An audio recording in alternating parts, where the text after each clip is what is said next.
Qu'est-ce qui se passe à l'est du Congo? Ce n'est pas une guerre tribale, ce n'est pas une guerre ethnique, ni une guerre de fanatiques religieux. Les gens qui se battent, ils se battent pour le contrôle des mines et des minéraux congolais. Et c'est tout ça le drame du peuple congolais.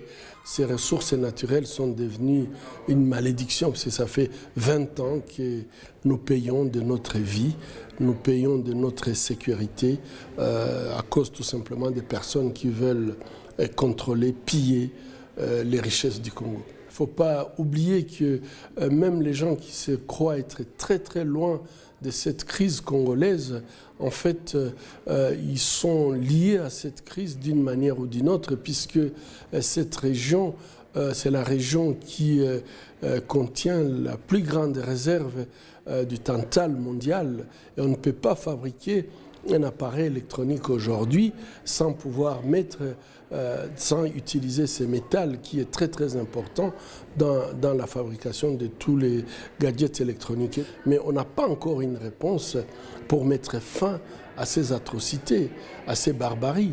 Et je pense que ce n'est pas, puisque ce n'est pas possible, mais puisqu'il y a un manque de volonté politique. Il faut une pression interne et une pression externe, absolument, puisque je crois que pourquoi pérenniser un système qui n'a jamais résolu le problème majeur du pays? Aujourd'hui, nous avons un gouvernement qui est complètement, c'est un gouvernement illégitime.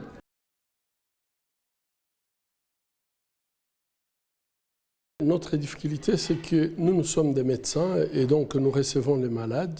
Et lorsque nous avions commencé à traiter les victimes de violences sexuelles, nous avions suivi ces femmes nous parler de drames, ces drames qui leur est arrivé. Et malheureusement, souvent, c'est lié aux hommes en armes. Quand j'ai commencé à traiter les victimes de violences sexuelles, j'en ai opéré. Et puis, il est arrivé, quelques temps après, j'ai commencé à opérer les enfants même nés du viol. Mais là, je crois que quand j'ai opéré la première fois un bébé victime de viol, elle-même née d'une femme qui avait été violée, j'avais compris que j'étais dans un cercle vicieux qui n'avait pas de fin et qui, au lieu de continuer à traiter les conséquences, il fallait s'attaquer aux racines. Et les racines, en fait, c'était dire tout haut ce que peut-être certaines personnes connaissent et qui ne veulent pas qu'on puisse dire que c'est une guerre qui s'est faite sur le corps des femmes, c'est une guerre qui s'est faite contre les femmes qui sont finalement les mères de l'humanité.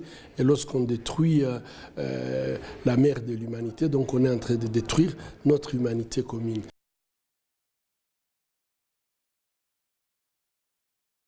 En face de ces drames, nous sommes médecins, donc nous avions commencé par soigner d'abord les femmes qui venaient, les soigner physiquement. Mais assez rapidement, nous nous sommes rendus compte que les traitements des lésions physiques, même si elles étaient guéries, ce n'était pas suffisant, puisque les femmes présentaient des troubles psychologiques assez importants qui ne les permettaient pas de retourner dans leur village, ne les permettaient pas de se prendre en charge.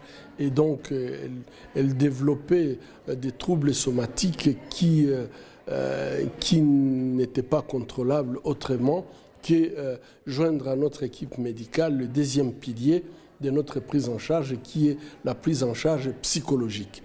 Et on a observé que les femmes allaient bien psychologiquement, et physiquement et psychologiquement, il y avait une amélioration.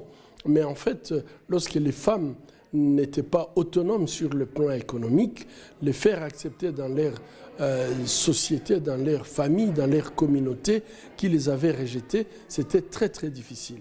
Donc nous avions entrepris un troisième pilier qui est l'assistance socio économiques pour permettre les femmes à être réintégrées dans leur communauté d'origine. Nous continuons à les accompagner sur ces 4 piliers. Et nous avons un système de suivi à domicile.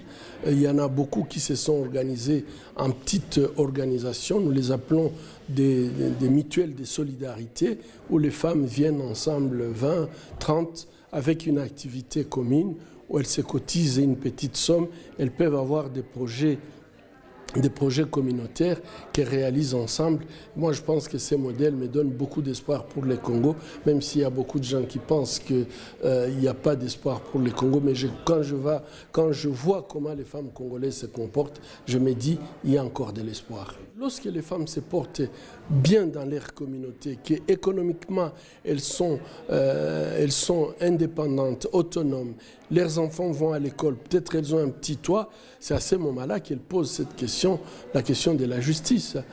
Pourquoi moi? Pourquoi ça m'est arrivé?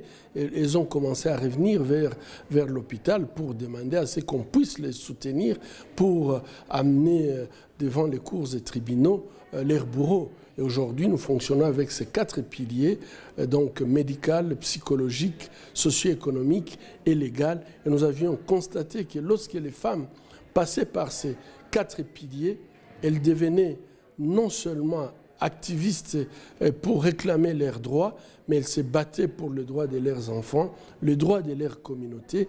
Et ça, c'est très, très encouragé de voir les femmes qui étaient délaissées pour compte, qu'aujourd'hui, ce sont des femmes qui prennent la parole. Ça nous encourage beaucoup.